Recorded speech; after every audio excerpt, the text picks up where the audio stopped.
Hi, my name is Todd Cook, and I'd like to say hi to my friends and family out there and wish everyone a happy holidays.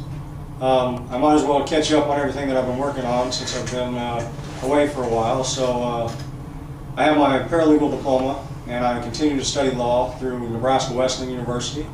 I have a GPA of 4.0 through Nebraska Wesleyan, and I've recently signed up and applied for admission as a degree-seeking student with Adams State University in Colorado.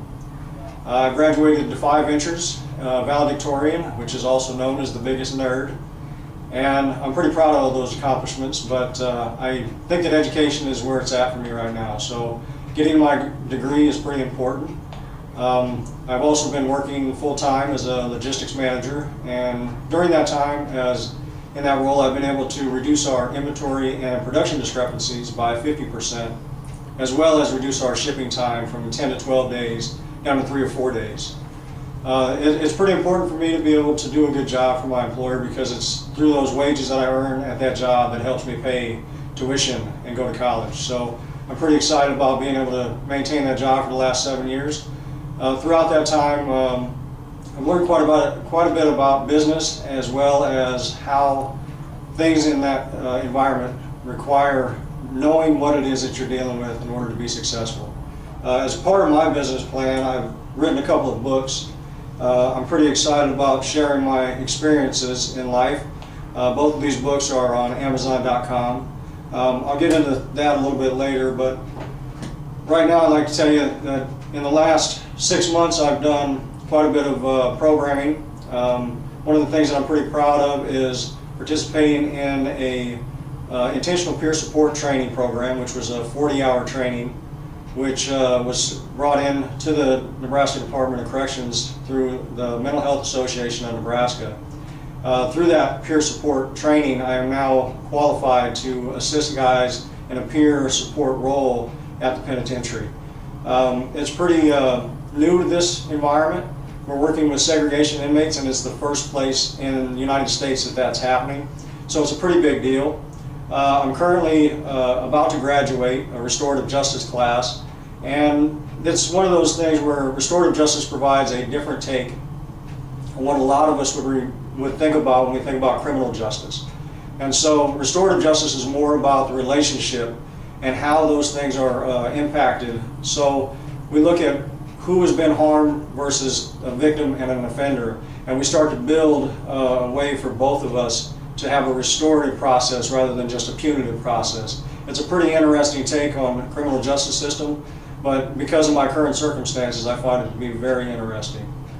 So I've given you some of the highlights of some of the good things that I've got going, but I will tell you that I haven't always had my life together. I've spent about 25 years in a correctional facility, and I truly regret my inability to deal with life appropriately as a kid.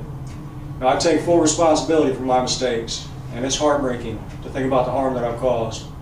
See, I was born with a cleft lip and palate, and I was picked on and bullied, which made me angry and it hurt because I didn't really understand why they were being mean to me. And criminal activity became a way for me to gain acceptance.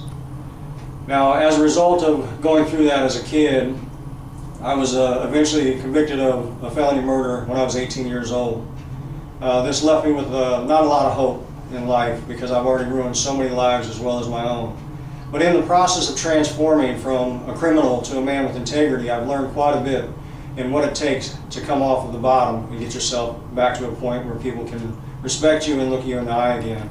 And that's why I've written a couple of these books. The first book, Lessons Learned from Playground to Penitentiary, is about the journey of my transformation from that criminal to a man with integrity.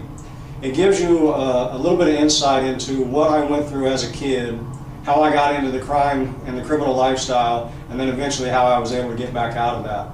My second book is called Convict Logic, From Leadership to a Better Life. This book is a little bit more of my explanation of things that people give me credit for having learned along the way. It's kind of a teaching tool for anybody that might have someone incarcerated. I believe that both of these books would be very informative for anyone that has people that are struggling with addiction, having a hard time finding a job, getting themselves out of a rut, or just having a hard time in life in general. This will give you a perspective that you might not have already heard already. So I'm pretty proud of those things. I'm also pretty proud of the fact that I'm in college. This is my current college textbook, Intro to Business. I've taken my first exam. I'm not sure how well I did. I hope I did well. I'm a pretty big nerd, so I think I did okay.